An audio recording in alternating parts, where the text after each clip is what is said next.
기도드리겠습니다. 사랑이 많으신 하나님 아버지, 오늘도 저희가 함께 모여서 예배와 찬양을 드릴 수 있게 해주셔서 감사합니다. 혼란스러운 상황 가운데 저희의 건강과 안전을 지켜주시고 고난 가운데 위로를 주시고 그로 인해 저희를 성장시켜 주심 감사합니다. 아무것도 아닌 저희를 사랑해 주시고 돌보아 주시며 큰 은혜를 허락하시는 하나님의 크신 사랑을 찬양드립니다. 주님의 은혜를 당연한 것이라 생각하며 누렸던 저희의 안일함을 고백합니다. 지금에서야 깨닫는 저희를 용서하여 주소서. 지난주 저희에게 탐심에 대한 말씀을 주셨지만 아직도 저희만 생각하며 이기적인 모습을 버리지 못하는 저희의 죄를 고백합니다. 저희가 말씀을 기억하며 죄에서 멀어지게 하소서. 순을 위해 기도합니다. 순장들에게 순원에 대한 마음과 사랑이 계속해서 자라날 수 있도록 붙들어 주시옵소서. 순원들이 말씀과 하나님께 접붙임 받는 일에 최선을 다하는 순장들이 되게 하시고 순원들의 마음을 열어주소서. 그로 인하여 하나님 안에서 열매 맺는 순이 될 수 있게 하여 주시고 캠퍼스의 모든 학과에 충성된 순장들이 계속해서 세워지게 하여 주소서. 사랑밥 사역이 진행되고 있습니다. 이 사역을 통하여 20학번 순원들이 엄순아순뿐만 아니라 동기들과 다른 순장님들과 친밀히 교제하는 시간이 되게 하여 주소서. 이번 주 금요일에 신입생 환영 채플이 있습니다. 신입생 환영 채플에 많은 20학번 순원들이 참석하게 하여 주시고 20학번 순원들이 그곳에서 사랑과 은혜를 누릴 수 있게 하여 주소서. 이 모든 사역들이 하나님 뜻대로 이루어지게 하소서. 코로나 상황을 두고 기도합니다. 역대하 말씀처럼 악에서 돌이키고 땅을 회복시켜 주실 하나님께 회개하는 동아대 시민들이 되어 이 상황이 속히 회복되길 소망합니다. 채플을 위해 기도합니다. 말씀을 전하시는 간사님께 성령의 힘을 더하여 주셔서 말씀이 널리 선포되고 이 자리에 있는 모든 동아대 시민들이 오늘 하나님께서 주실 은혜를 누리고 갈 수 있게 하여 주소서. 채플을 위해 섬기는 크루와 보이는 곳, 보이지 않는 곳에서 섬기는 모든 이들에게 더 큰 은혜를 허락하여 주소서. 지금도 우리와 함께하여 주시는 예수님 이름으로 기도드렸습니다. 아멘.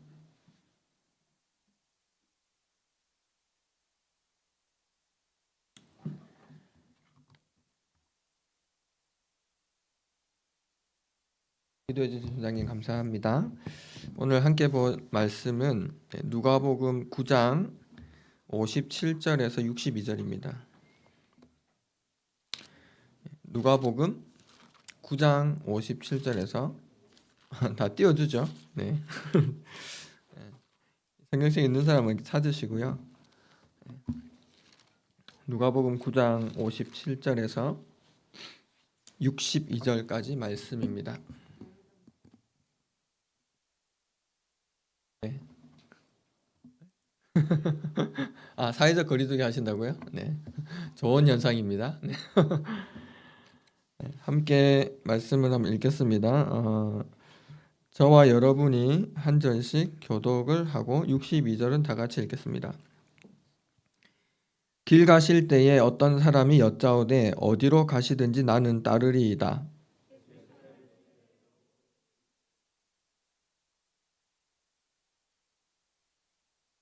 또 다른 사람에게 나를 따르라 하시니 그가 이르되 나로 먼저 가서 내 아버지를 장사하게 허락하옵소서.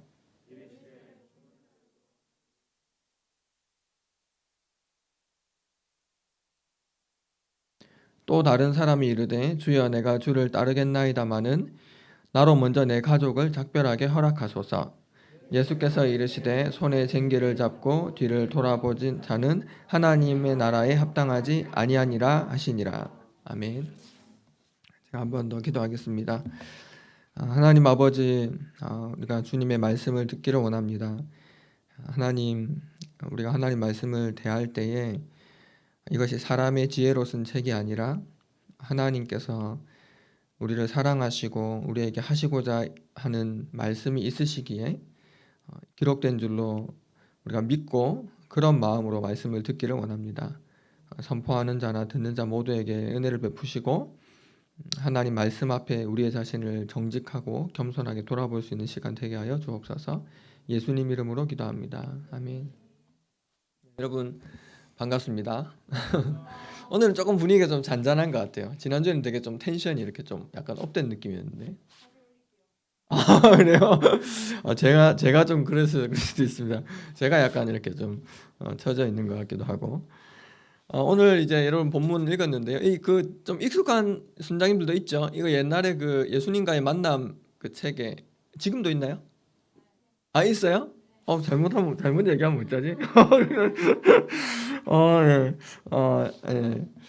그 약간 오늘 본문 읽으면서 여러분 어떤 느낌이 들었는지 잘 모르겠는데요. 저는 좀 굳이 이렇게까지라는 생각이 좀 들었었는데요.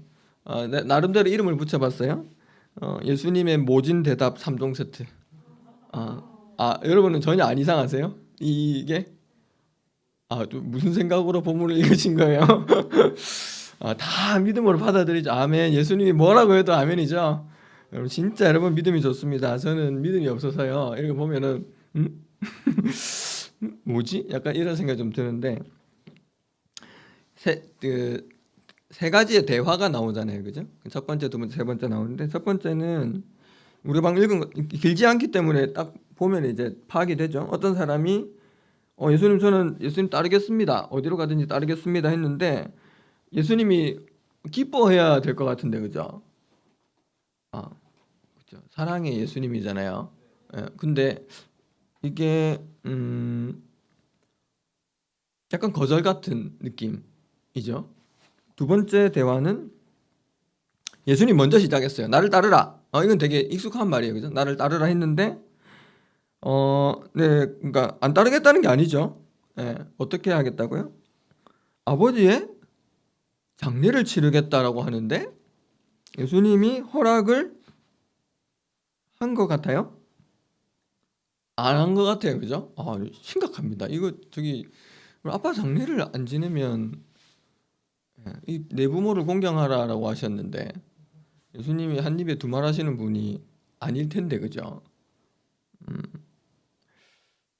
세 번째 대화는 이 사람이 조건을 내걸었습니다. 제가 따르긴 따를 건데 먼저 뭘 하겠다?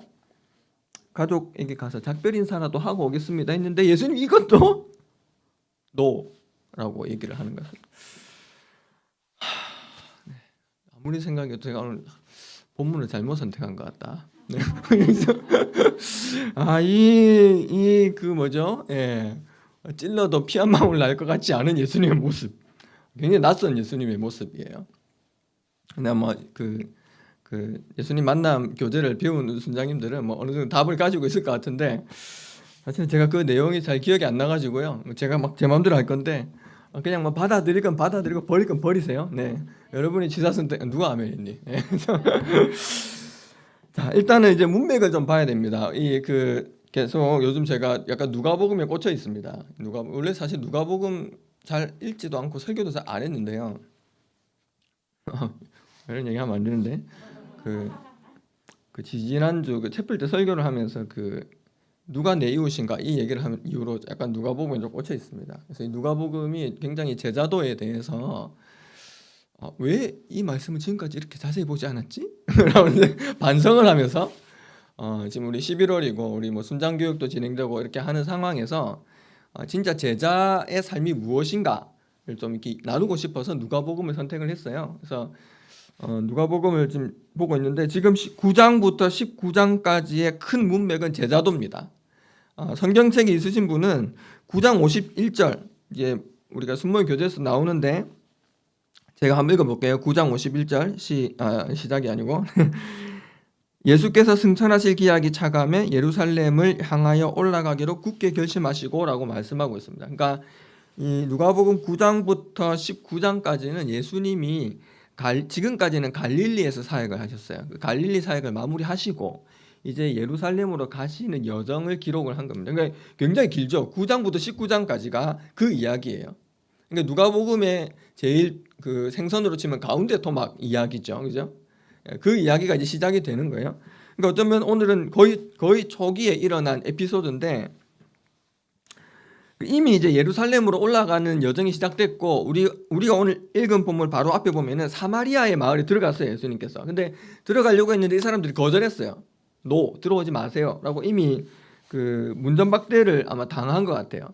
당하고 나서 여기 보니까 57절에 보니까 56절에 보니까 함께 다른 마을로 가시는데 57절에 길 가실 때에 어떤 사람이 여짜오되라고 얘기하고 있죠. 그러니까 지금 예수님은 어디로 가고 있냐면 예루살렘 향해서 가고 있고 처음에 사마리아의 마을 들어가려고 했는데 거절당하고 길을 가고 있는데 이 서기관이 딱 어떤 사람이 딱 나오는 거죠. 그래서 이제 제가 이제 처음에 이제 그 문제 제기를 했죠. 이게 예수님이 좀 너무하신 것 같다. 근데 한 번씩 그래도 봐야겠죠, 그죠? 예수님 이렇게 결론을 내릴 수는 없잖아요. 예수님 너무하세요. 오늘 설교 마치겠습니다. 네, 이렇게 하시면 간사님 너무하세요, 그죠? 네. 이 사람 그 첫 번째 나오는 사람, 그죠? 그 어떤 사람 되어 있습니다. 57절에 보면 어떤 사람이 이게 예수님께 얘기를 합니다. 근데 이 사람은 마태복음 8장에도 이 같은 이야기가 나오는데 마태복음 8장에는 이 사람이 어떤 사람이라고 얘기를 하냐면 서기관이라고 나옵니다. 이 어떤 사람이 마태복음에는 서기관이라고 딱 이렇게 특정을 지어서 얘기를 해줍니다. 이 사람 서기관이었습니다. 이 서기관은요 어떤 사람이냐면 헬라어로 그람마티우스라고 하는 사람인 건데요. 이거는 그 그라포라는 말이 뭐냐면 그 기록하다라는 뜻이 있습니다. 약간 느낌이 비슷한 단어도 있는 것 같죠. 그래마 이런 그 어원학적으로 이렇게 좀 이렇게 연결이 되는 것 같은데 어쨌든 구약에서는 이 그 서기관이 어떤 사람이냐면 말 그대로 율법을 기록하는 사람들이었어요. 이런 얘기 한번 들어봤죠. 이렇게 기록을 하다가 뭐 여호와라는 이름이 나오면 가서 몸 한번 씻고 와서 다시 그런 진짜 믿거나 말거나 그죠? 그렇게 하면 몸을 몇 번 씻어야 되는지 잘 모르겠는데 네. 엄청 많이 나오잖아요. 여호와 이렇게 하면은. 자, 어쨌든 그 율법을 기록하는 사람들이었고 신약 시대에는 이 서기관이 어떤 사람이냐면 그냥 율법학자나 바리새인들을 가리킨다고 생각하면 됩니다. 이 서기관들은. 그러니까 한마디로 어떤 사람이냐면 이 율법을 기록하고 가르치는 사람, 율법에 정통한 사람이죠. 그렇죠? 율법을 기록하고 가르치는 율법이 정통한 사람인데 여러분 보세요. 지금 이제 우리가 그 상황을 이렇게 봤는데 그리고 이제 이 그 사람은요 그 서기관답게 예수님께 이렇게 얘기하잖아요. 주여, 주여는 없네요. 네, 어디로 가시든지 난 따르겠습니다. 이렇게 얘기하잖아요, 그죠? 어디로 가든지 난 따르겠습니다. 근데 이것도 참 그 율법 이 서기관 같아요. 이게 비슷한 표현이 구약이 어디 나오냐면은 그 열왕기 하 2장에 보면은 엘리야가 있고 엘리사가 있는 건 아시죠? 근데 엘리야가 승천하잖아요, 그죠? 근데 이 열왕기 하 2장에 보면 이 엘리야가 승천할 것 같은 분위기를 파악했어요. 그러니까 끝까지 쫓아다녀요. 그래서 뭐라 얘기하냐면 나는 당신을 떠나지 않겠습니다라고 3번을 이야기를 해요. 그래서 결국 이제 승천하게 되는데 마치 그거를 얘기하는 것 같아요. 그러니까 이 사람 율법사예요. 율법사니까 예수님한테 나 당신을 따르겠습니다. 이렇게 좀 뭐죠? 그 평범한 표현이 아니라 굉장히 구약적이고 이 말 한마디에서 이 사람이 가지고 있는 그 배경이 좀 드러나는 것 같아요. 그러니까 되게 멋진 말이에요. 안 멋있어요? 나는 당신이 어디를 가든지 따르겠습니다. 우리 형제들 누가 이렇게 좀 얘기해주면 참 좋겠는데, 그죠? 네. 예찬아, 간사님 어디를 가든지 따라올래?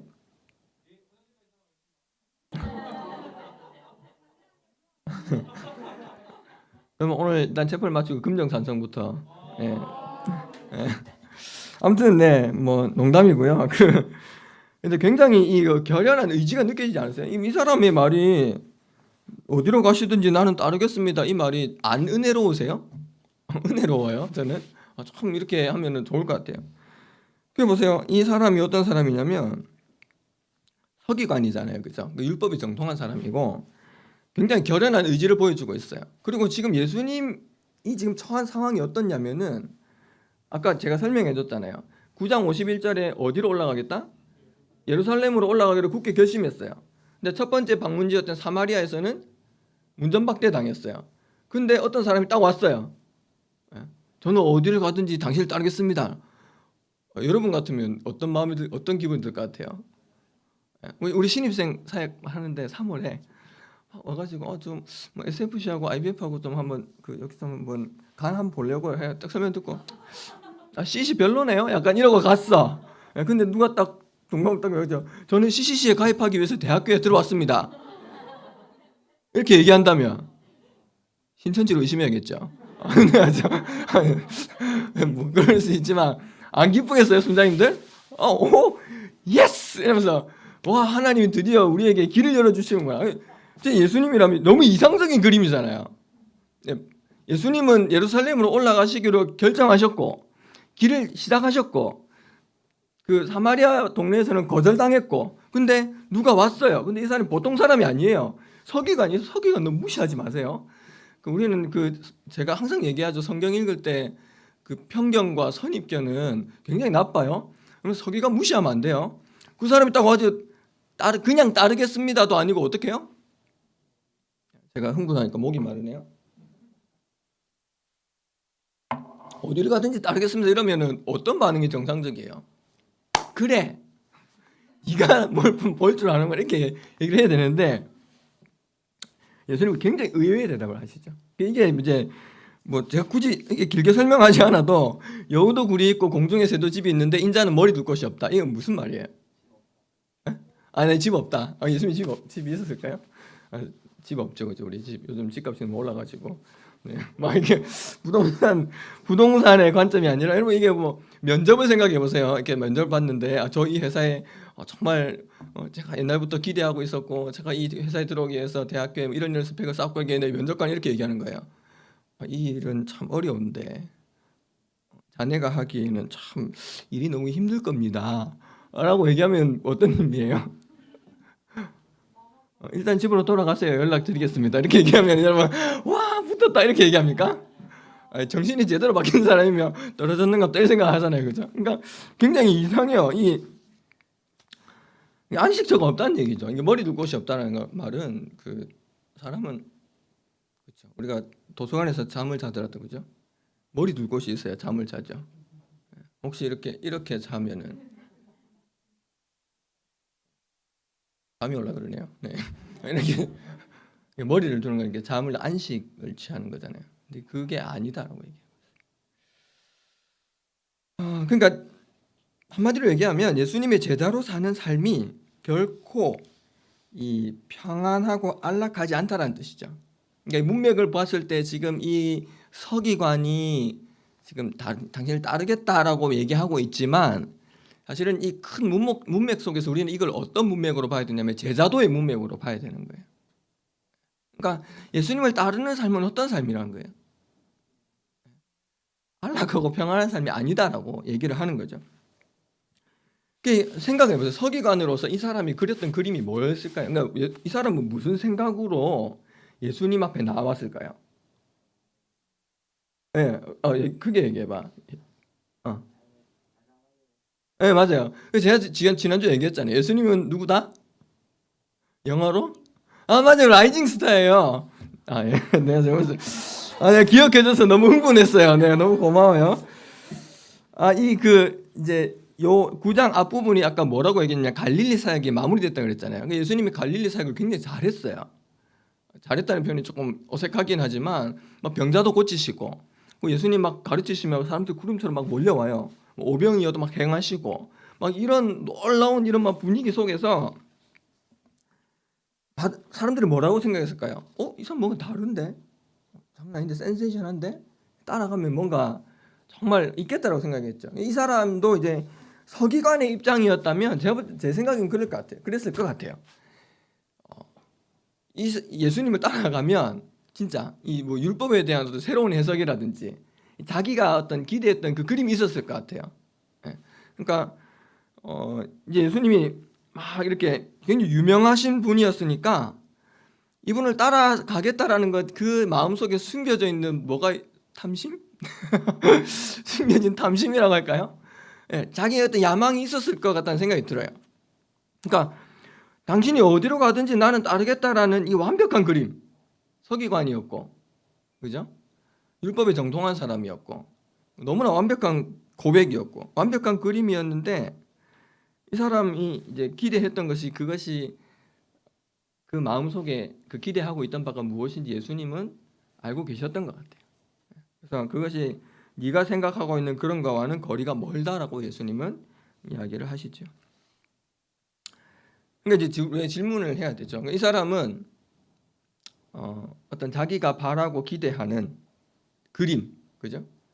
어떤 그림이었을지는 각자 한번 생각해 보세요. 서기관으로서 이 사람이 예수님을 따랐을 때에 굉장히 어떤 예수님께서 율법도 새롭게 해석하시고, 그죠?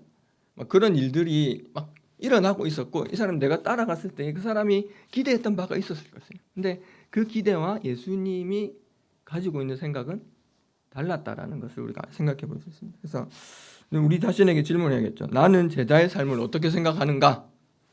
너무 마지막에 다시 한번 이야기해 보도록 합시다. 생각해 보세요. 이 제자의 삶을 어떻게 생각하고 있었는가? 혹시 엄청 그 영광의 길, 그죠? 여러분 교회에서 그 제자 훈련 수료하면 어떻게 해줘요? 버티면서, 그죠? 십자가 목걸이 걸어쓰고, 그죠? 안아주고, 그래, 넌 이제 회장해야 돼. 그러면서, 그죠? 막 이런 식으로 막 축복하고 격려해 주잖아요, 그죠? 그러면 하고 싶을 것 같아요. 제자 훈련 수료하면은 뭐 이렇게 좀 받는 게 있으면, 그죠? 여러분 그렇게 안 잘하셨어요? 제가 경험해본 중고등부는 문상이라면, 문상이라면은 목숨까지는 아니지만 기꺼이 4시간 뭐 몇 시간 정도는 투자해 줄 수 있다. 약간 이런 그 분위기였는데, 여러분 또 고등학생은 별로 나이 차 별로 안 나잖아요, 그죠? 네, 나는 사람도 있네요. 네. 자, 이게 두 번째 대화. 자, 이 두 번째 대화는 더 심각합니다. 자, 두 번째 대화는 아버지의 장례를 치르고 오겠다 했는데 예수님 노 그랬어요. 여러분 이거 완전 이거 어떻게 해석하시나요? 저는 빨리 그냥 답을 얘기해 주면 되겠죠. 근데 이상하다 생각을 좀 했으면 좋겠어요. 그래야 공부를 하고 찾아보니까요. 근데 이거는 이제 우리가 유대인의 장례법을 알 필요가 있습니다. 이 본문을 이해하기 위해서는 유대인들의 장례 원칙은 뭐냐면 첫 번째는 당일날 장례를 치릅니다. 그러니까 그 시신을 이틀 3일 주지 않아요. 그래서 그 예수님도 십자가에 달리셨을 때 바로 내려서 바로 장사를 지내거든요. 그러니까 당일 장례 치르는 게 원칙이고요. 그리고 장례를 치르고 나서 7일 동안을 애도하는 기간을 가집니다. 이거를 히브리어로 쉬브아라 그럽니다. 발음 조심하세요. 쉬브아, 라고 하는데 이게 그 장례 7일 동안 애도하는 기간입니다. 그러니까 이게 요한복음 11장에 보면 무슨 그 장면에 나오냐면 나사로가 죽은 그 본문인데 거기 보면은 이 마리아를 이렇게 부르세요. 예수님이 늦게 오셔가지고 마리아를 부르세요. 한 사나흘 정도 지나서 오세요.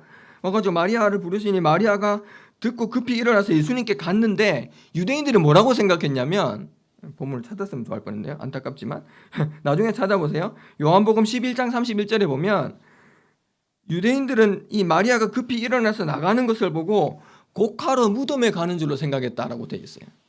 본문이 그렇게 나와 있어요. 그러니까 이 7일 쉬부아 그 기간 동안 이런 일들이 종종 있었어요. 그러니까 애도하는 기간이니까 무덤에 가서 애곡을 했다고요. 그러니까 마리아가 집에 있다가 나가니까 사람들이 뭐라고 생각했냐고요?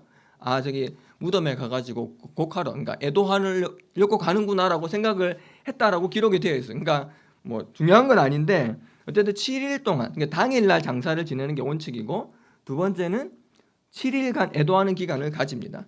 그리고 그 애도 기간이 끝나면 또 추가로 30일 동안 추도하는 기간을 가졌습니다. 그러니까 이걸 보면요, 그 유대교도요, 그 유대인들도 부모에 대한 공경이 있어요.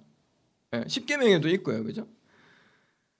근데 이제 이 우리나라하고 다른 점이 있어요. 장례법이 저기 이스라엘은요 기후가 굉장히 건조해요. 건조하면은 시신이 어떻게 될까요? 잘 썩을까요? 썩지 않을까요? 잘 안 썩겠죠. 그래서 장례를 2번 치러요. 첫 번째 치르는 장례는 어떤 장례냐면은 사람이 죽은, 아까 설명했던 것은 사람이 죽은 당일에 그 뭐 예수님 하시는 거 세마포로 이렇게 싸가지고 그 그림 한번 띄워주시겠어요? 예, 이게 무덤이거든요. 이제 뭐 완벽한 모습은 아닐 거예요. 위에 뭐 지붕도 있었을 거고 한데 저 사람이 나오잖아요, 그죠? 죽은 사람이 부활하는 나온 게 아니고, 저기 이렇게 그 돌에다가 돌을 이렇게 깎아가지고 이렇게 길쭉하게 이렇게 파요. 그리고 그다가 시신 집어 넣는 거예요. 이게 1차 장례예요. 이거 장례를 치르는 거예요. 그러니까 이게 아까 7일 그리고 30일 그리고 이제 돌을 굴려서 이렇게 입구를 막겠죠, 그죠? 그러고 나서 1년을 기다리는 거예요. 1년을 기다리면 어떤 일이 발생하냐면 시신이 썩어요. 그래서 뼈만 남아요. 대부분. 뼈만 남으면 그 뼈를 수습해 가지고 다시 한번 장례를 지내요. 그걸 이제 다음 그림에 보면은 그 이제 오늘날로 치면 유골함이죠. 그러니까 여기에다가 이제 그 2차 장례를 지내는 거예요. 1년 있다가. 유대인들의 장례법이에요. 그러니까 되게 이런 거 하니까 똑똑해 보이죠? 아, 예. 고마워요. 네. 주님 죄송합니다. 네. 자, 그래서 이제 예수님의 부름에 이 장례를 가족 장례를 먼저 치르고 따르겠다라는 이 사람의 말을 그럼 우리가 어떻게 이해할 수 있을까요? 일단은 이 사람의 만약에 이 사람의 아버지가 그날 당일 돌아가셨거나 아니면 7일 이내였다라면 그죠? 아까 쉬부아라고 얘기했던 7일 이내였다면 이 사람 여기 있을 수가 없을 거예요. 그죠? 지금 애도 기간이니까. 그러니까 막 이렇게 수많은 군중들 때문에 섞여가지고 한번 제가 뭐 아버지 장사를 지내고 오겠습니다 이런 얘기를 할 그게 아니고 집에 있어서 해야 되는 거예요. 그러면 이제 만약에 그러면 30일의 추가적인 애도 기간이거나 아니면 그 30일이 지난 상황이라면 이 사람이 장례를 치르겠다고 하는 것은 시점이 언제가 될까요? 1년 후가 되겠죠. 그러니까 그럼 이제 뭐 우리가 이제 생각해 볼 수 있겠죠. 이 사람이 지금 의도하는 게 어떤 의도였을까요? 이따 보는 거. 이 사람이 장례를 치르고 오겠다는 것은 어떤 장례를 지금 의미하는 걸까요? 1년 이후에 있을 두 번째 장례를 염두에 두고 내가 내 아버지의 장례를 치르고 오겠다라고 하는 거죠.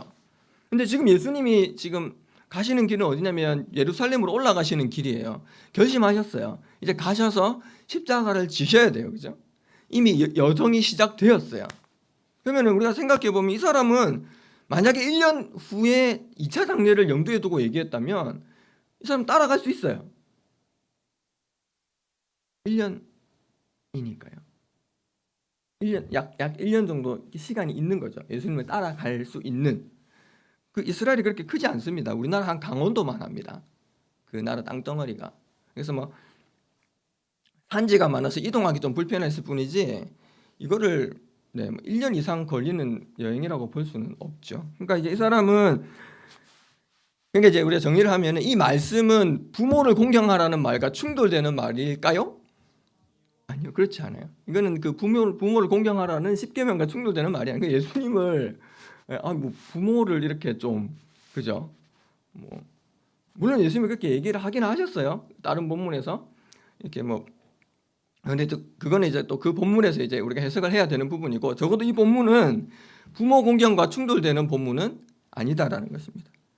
그러니까 가족이 더 중요한가 예수님을 따르는 게 더 중요한가 그런 질문을 할 만한 상황도 아니고 그렇기 때문에 그럼 이 사람의 진짜 문제는 뭘까요? 지금 당장 예수님을 따라서 길을 떠나야 되는데 그 부르심에 즉각적으로 반응하지 못하는 우유부단한 모습일 수가 있습니다. 그리고 그 우유부단함을 감추기 위해서 누구의 핑계를 대는 거예요? 가족, 그죠? 아버지 장례를 핑계를 대고 있는 것이죠. 우유부단하니까 또 이렇게 막 찔리네요. 제가 우유부단하라면 둘째가라면 서러울 정도로 우유부단한 사람인데, 근데 사실 이렇게 우유부단함을 드러내고 싶지는 않으니까 굉장히 우리는 잘 포장을 해요. 그죠? 뭐 지난주에도 굉장히 이제 그런 숨겨진 탐심에 대해서 얘기했는데, 우리는 우리의 약점이나 이런 것들요 굉장히 포장은 잘합니다. 포장의 달인입니다. 1초도 안 걸립니다. 누군가가 탁 이렇게 얘기했을 때 이게 내 감춰진 모습이 딱 드러난다 싶으면 우리는 보통 어떻게 합니까? 이렇게 저기 뭐죠? 중국에 보면 이거 이 경극인가요? 이렇게 가면 이렇게 촥촥 하면 바뀌는 그런 것처럼 바뀌는. 그렇다면 이게 죽은 자들로 죽은 자들을 장사하게 하라. 이 말씀은 얘기하면은 시간이 길어질 것 같은데 넘어갈까요? 네.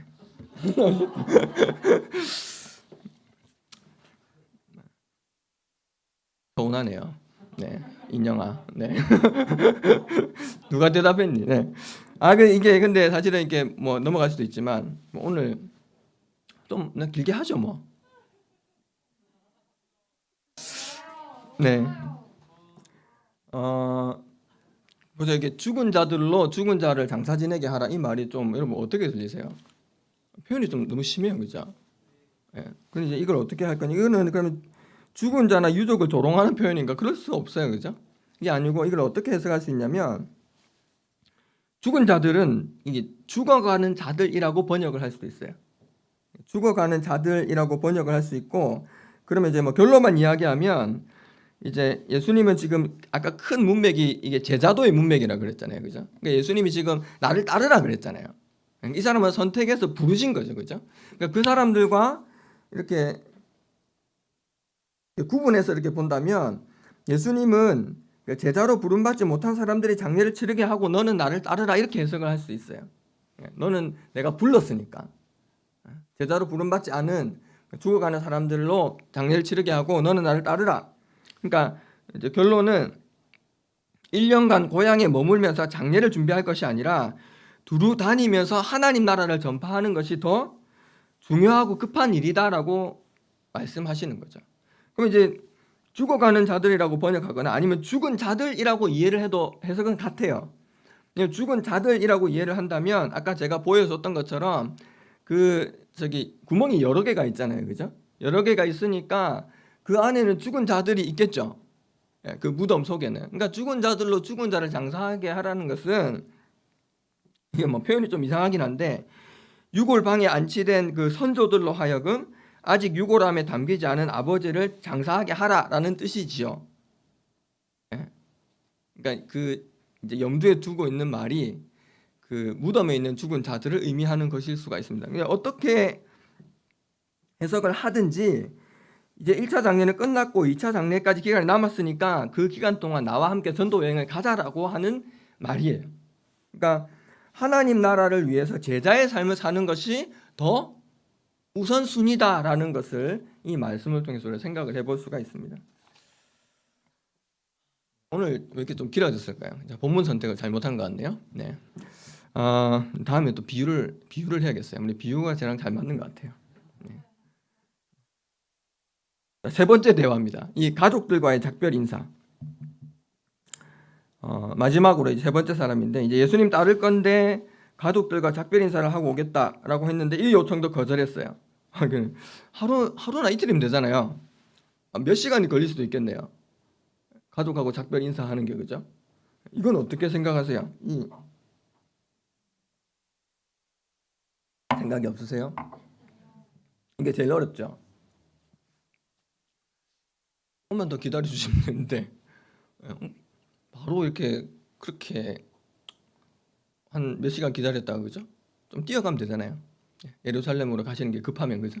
근데 예수님은 예수님이 양반이라서 이렇게 그 옛날에 우리나라 선비들은 비가 와도 뛰지 않았다 그랬는데 예수님 그래서 이렇게 거절을 하셨을까? 그건 아니겠죠. 예.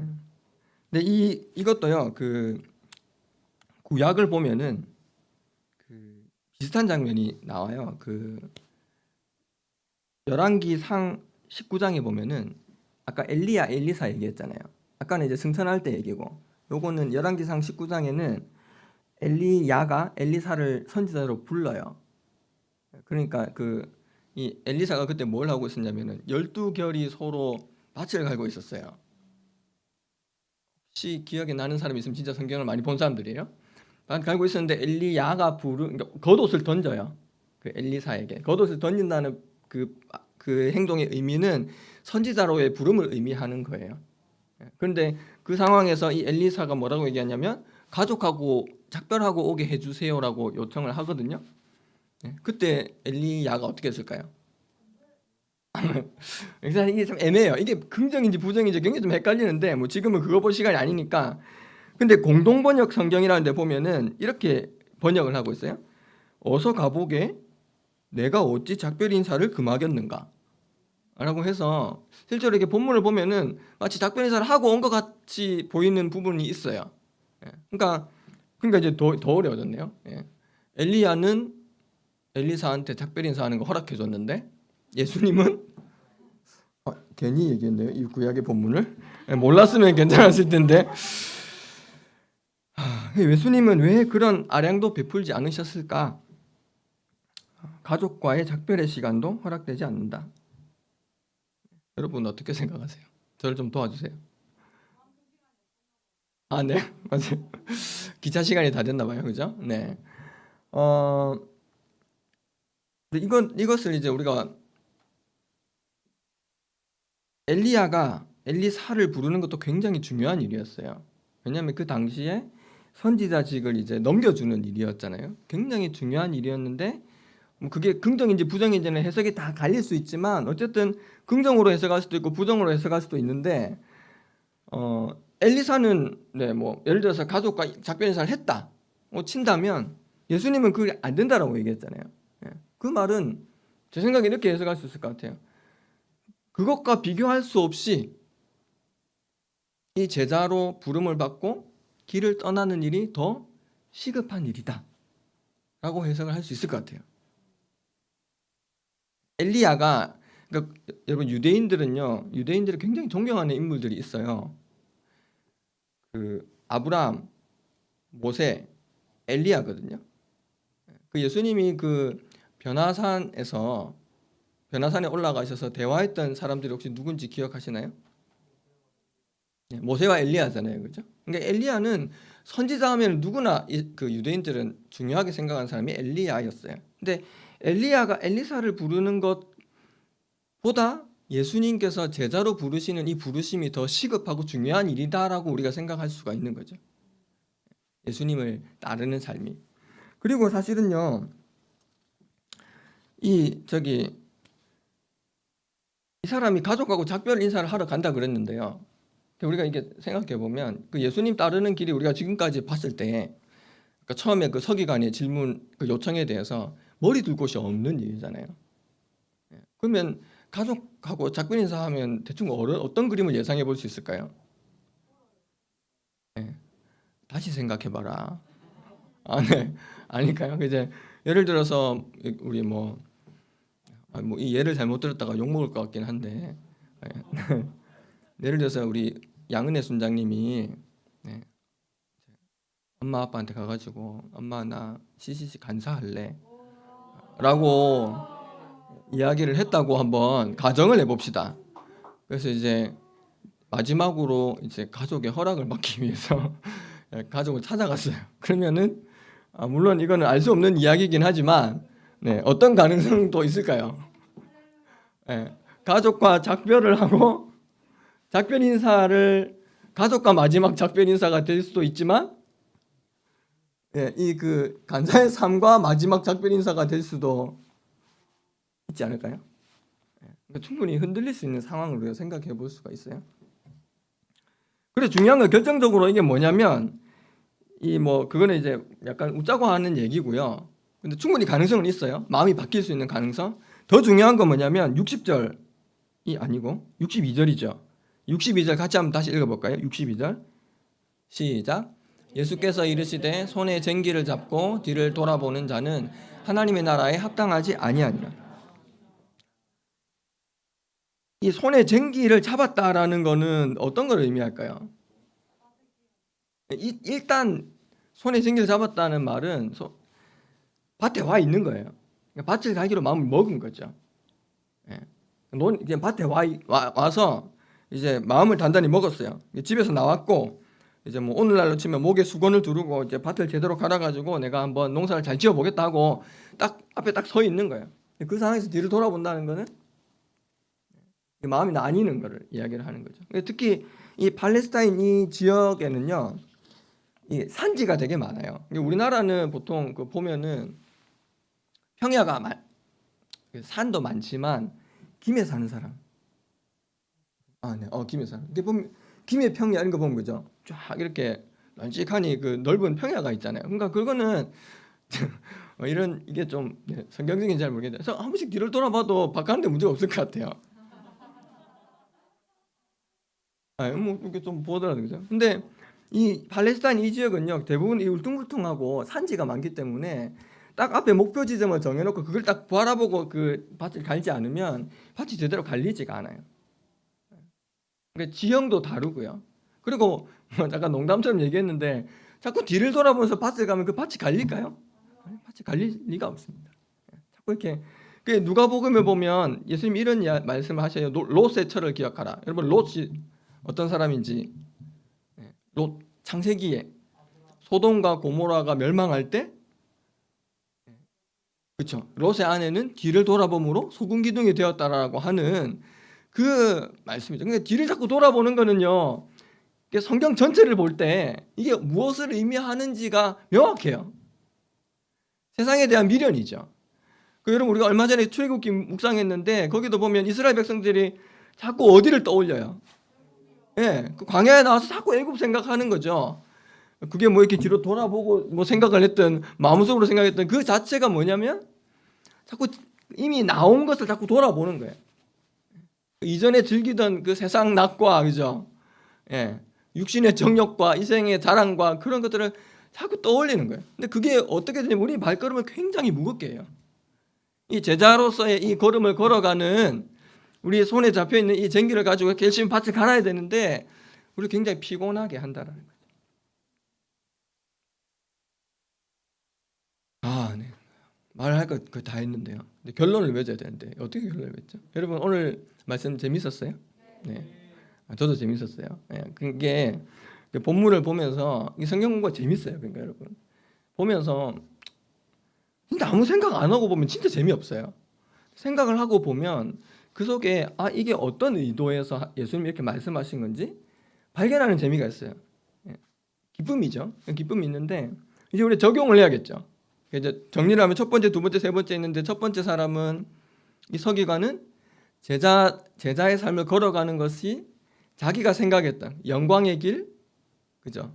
사람들의 인정을 받고 자기가 서기관으로서 약간 학자로 치면은 새로운 해석법을 막 개발해가지고 사람들의 스포트라이트를 받는 일을 기대했을지도 모르겠어요. 네.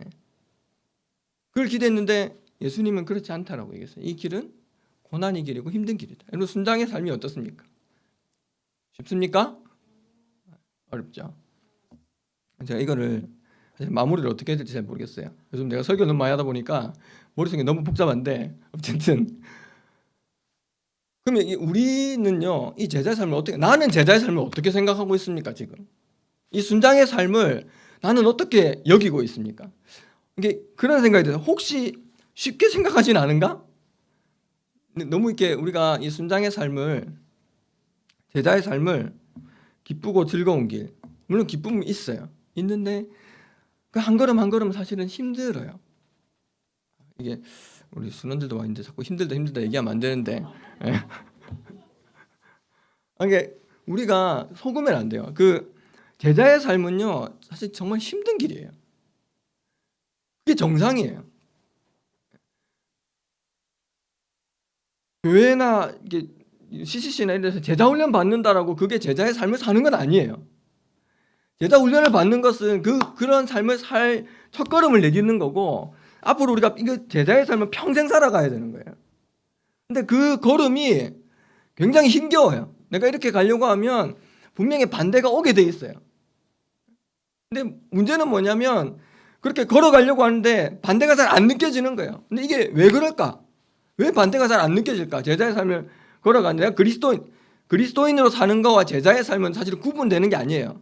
그리스도인으로 사는 게 곧 제자의 삶이에요. 그러니까 이 제자의 부르심은 특별한 소수의 사람들을 향한 부르심이 아니라 하나님께서 그 범위를 점점 넓혀가세요. 오늘 우리 본문 읽은 9장 이후에 보면 예수님께서 70인의 제자를 파송하세요. 이미 12제자를 세웠어요. 그리고 제자도에 대해서 이야기하시면서 예수님은 추가로 70인을 이야기하는데, 이 70이라는 숫자는 뭐냐면 이 전 세계 모든 나라 민족을 상징하는 숫자예요. 70이라고 하는 숫자는. 그러니까 이방 나라가 70이다라고 유대인들은 생각했어요. 그러니까 이 제자도의 범위가 어떻게 되는 거예요? 확 넓어지는 거예요. 그러니까 그리스도인으로 산다면 제자로 사는 거예요.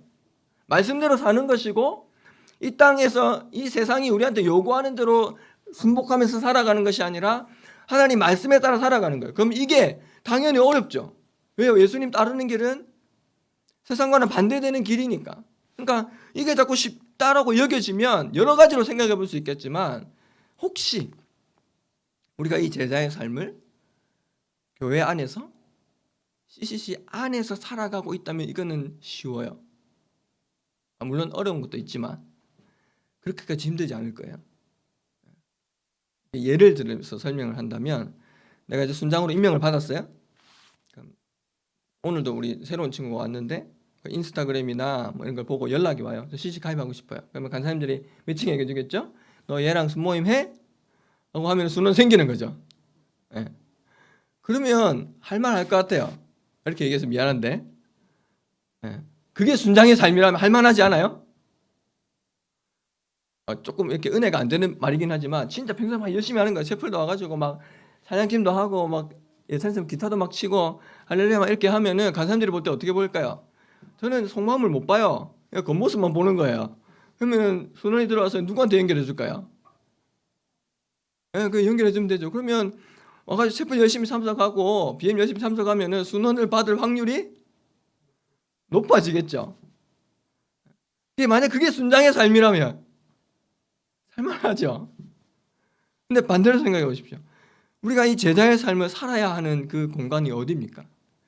교회 안일까요? 교회 밖일까요? 교회 밖이죠. 근데 교회 밖에서 제자의 삶을 산다고 생각해 보십시오. 지금 예루살렘으로 가는 그 여정 속에서 예수님을 따른다는 것을 한번 생각해 보십시오. 이미 조금 전에 사마리아 마을에서 거절당했어요. 예. 뭐 예수님이 예루살렘으로 가는데 뭐 에어비앤비에서 숙소를 예약했겠어요? 뭘 해놨겠어요? 아니에요. 갔는데 10장을 여러분 누가복음 10장을 나중에 읽어보세요. 그 사람이 영접하면 들어가고 아니면은 가라 그랬어요. 아니면은 억지로 들어가지 마란 말이에요. 그 말은 무슨 말이에요? 노숙하라는 얘기예요. 진짜 말 그대로 머리 들 곳이 없는 삶처럼 사는 거죠. 우리가 세상 속에서 제자의 삶을 살면 진짜 어려운 거예요. 말씀대로 살기 위해서 진짜 예수님이 말씀하시고 있는 것처럼 머리 둘 곳이 없는 것처럼 느껴지는 삶이죠. 힘든 삶이죠. 근데 그 길은 우리 하나님이 기뻐하시고 모든 그리스도인들을 부르신 길입니다. 예외가 없이. 예수님을 믿는 사람이라면 한 사람도 예외 없이 저는 모두 제자로 부름받았다고 믿습니다. 여기 이 자리에 앉아있는 한 사람 한 사람을 하나님 다 제자로 부르셨어요. 이 제자로서의 부르심에 대한 본문을 읽으면서 여러분 무슨 생각을 하세요? 제자는 제자고 나는 나다 이렇게 생각하면 말씀이 여러분한테 줄 얘기 하나도 없어요. 왜요? 그거는 걔들 말이니까요. 예. 그 마치 우리가 TV에서 막 보는 막 서울에서 있는 막 그 연예인들이 막 수십억짜리 집 이런 걸 보면서 재미는 있죠.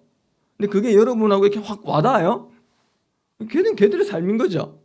그걸 보면서 막 너무 마음 아프다. 나는 저런 집에 못 살고 이런 생각이 자꾸 든다. 병원에 가봐야 돼요.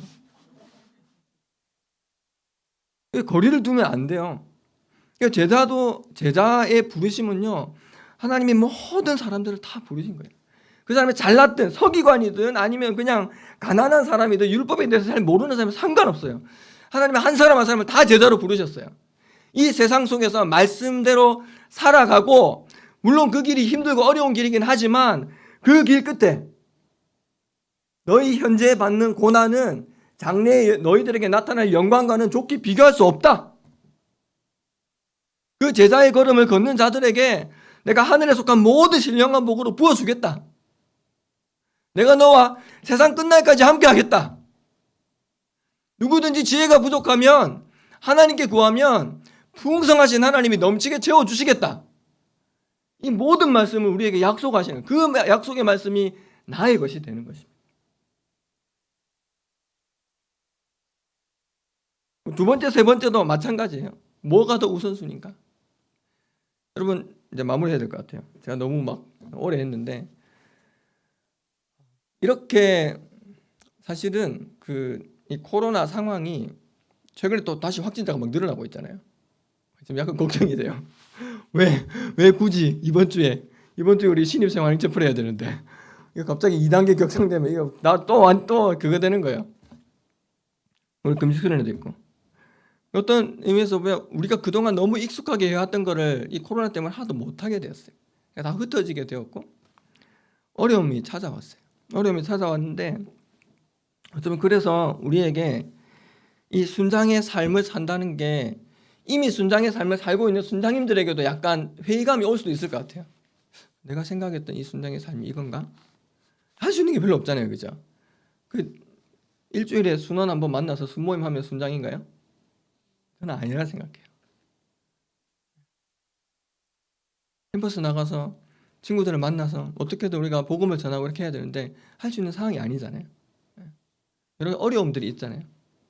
그래서 기존의 순장의 삶을 살고 있는 순장들도 그렇고 이제 CC 들어와가지고 좀 적응하고 있는 순원들도 그렇고 이제 막 순장 이렇게 얘기하는데 그게 뭐야? 순장 된장도 아니고 고추장도 아니고 순장이 뭐야? 이렇게 미안해요 이런 얘기해서 네, 자 옛날에는 이런 농담을 하던 시절이 있었어요. 네, 그랬는데 결론만 얘기하면 참 매력적으로 보이지 않죠.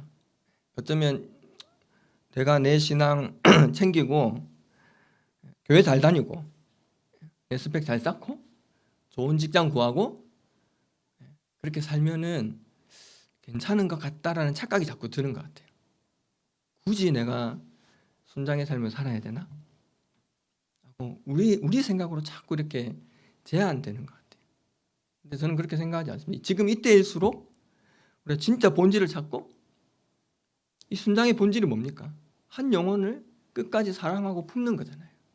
그 과정이 비록 머리 둘 곳 없는 것처럼 힘들어 보이는 과정이라 하더라도 그것이 하나님이 기뻐하시는 일이기 때문에 내가 그 힘든 과정을 통해서 하나님이 주시는 기쁨을 사모해서 한 걸음 한 걸음 걸어가는 것이 그게 순장의 삶의 본질이라고 저는 생각합니다.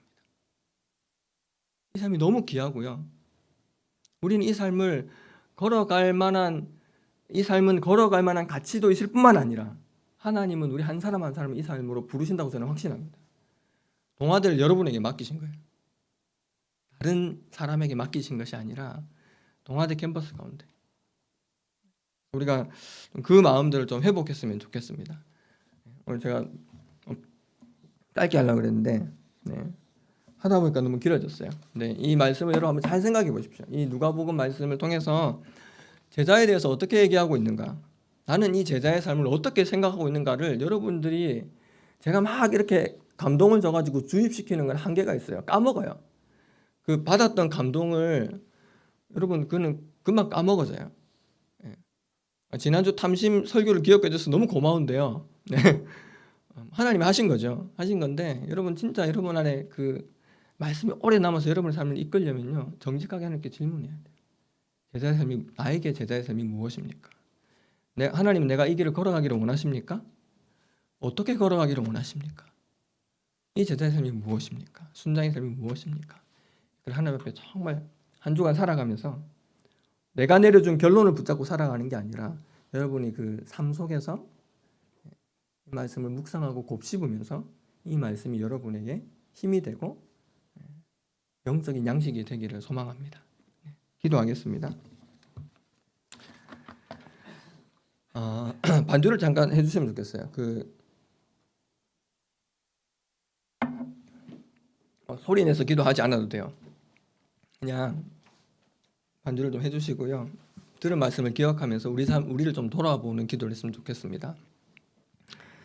하나님, 나를 향해서 나에게 이 제자의 삶의 부르심이 어떤 특정한 소수의 사람을 향한 부르심이 아니라 지금 이 자리에 앉아있는 나를 부르신다라고 주님 말씀하셨는데, 나는 이 말씀에 어떻게 반응해야 되는지, 이 말씀은 어떤 의미인지, 하나님은 무엇을 약속하셨는지, 내가 이 삶을 걸어가는 것이 하나님이 기뻐하시는 뜻이라면 내가 이 삶을 걸어갈 수 있고 결단할 수 있고 할 수 있는 힘을 달라고, 또 우리가 조용히 하나님 앞에 우리의 자신을 돌아보면서 한번 합심해서 한번 기도하도록 하겠습니다. 같이 기도하겠습니다.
하나님 아버지, 감사합니다. 오늘 우리가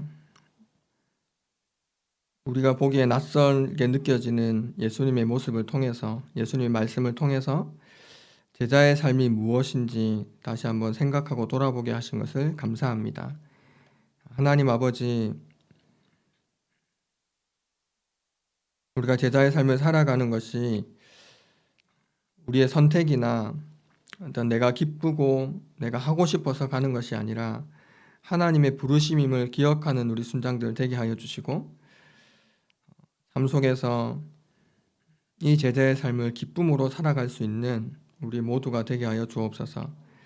내 손에 쥐어진 쟁기를 꼭 잡고 갈팡질팡하는 우유부단한 마음을 주님께로 고정하고, 제자의 삶이 안락하고 평안한 것이 아님을 인정하고,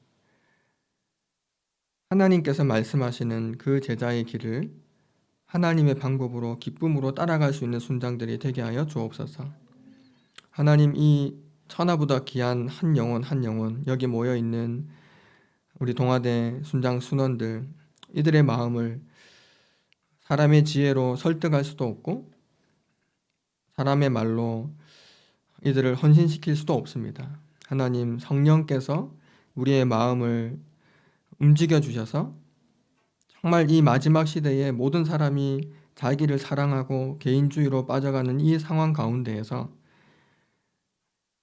하나님은 여전히 하나님의 사람을 부르고 계심을 바라보면서 순장으로 헌신할 수 있도록, 하나님 앞에 우리의 삶을 다시 한번 드릴 수 있도록 주님 은혜를 베풀어 주옵소서. 감사합니다. 예수님 이름으로 기도합니다. 아멘.